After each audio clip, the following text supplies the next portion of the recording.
There are two ways to be successful. And I don't subscribe to the first one. That's just natural talent. And I just don't believe people who are naturally talented are better than me. I believe effort, and you've heard me say it. Your mama might come from privilege. Your daddy might come from privilege. Your daddy might own a company. You might have a father that can give you everything your little heart desires, but you will not outwork me. Why? Because I realize that the bigger the dream, the more effort you're gonna have to put in. I'm saying that some of you in this room, you might have small beginnings. You might not have a lot of money. You might not have a lot of resources. And I need you to understand that the bigger your dream is, the earlier you're gonna have to get up. The longer you're gonna have to stay up.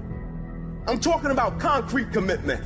I'm talking about the commitment that says, I am going to stay true to what I said I would do long after the mood that I've set it in has left. Because I think we all know in this room, character's not something that we inherit. Character's something we gotta wake up every single day, we gotta fight, and we gotta build it. You gotta begin with the end in mind, so whatever your dream or your goal is, you gotta wake up every day to it. You gotta go to bed with it. You gotta read stuff, the music you listen to, everything you do gotta pour into that dream. I understand it is in the process that you get better. It's in the process that don't nobody know your name, and 5 years later, you're one of the best in the world. Why? The process. I don't get up at 3 o'clock in the morning because I'm broke. Then why do you get up at 3 o'clock in the morning? Because I ain't finished yet. I am not phenomenally skilled, but I'm phenomenally willed. My IQ may never change, but my will changes every year. I get stronger and stronger and more determined. Why? Because it's in my DNA. I make the decisions every single day to be successful or to be a failure. We're not dealing with chance no more, baby. It's all choice. If you are not that talented, you can beat them with time. You can get to the spot before they get to the spot. Get your butt up and get there. Get up. Act like you playing basketball. Act like you playing football. Compete. That's what bothers me. Many of y'all are not competing. I need effort. Compete. Act like you playing football. Go in that doggone classroom. Compete. Many of you have lost your competitive edge. Get your competitive edge back. I'm not against no other motivational speaker. I'm just competitive. When you dedicate your life, you don't care anything about the odds. When the dream is big enough, the odds don't matter. When you're working, you have a wall to break through.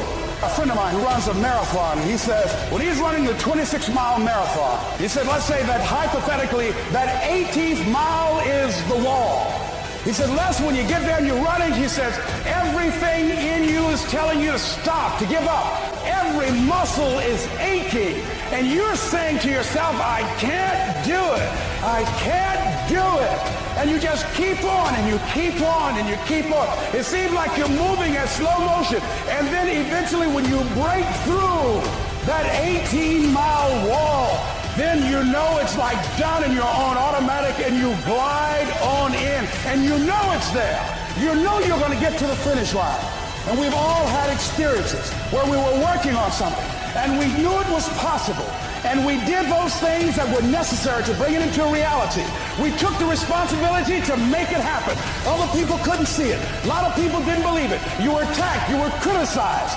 People were opposing you, but you kept on doing it. It was hard. It was rough. It was difficult. But to you, it was worth it. And eventually you got to a level you know, can nothing stop me now. I'm on the move. I'm on the move.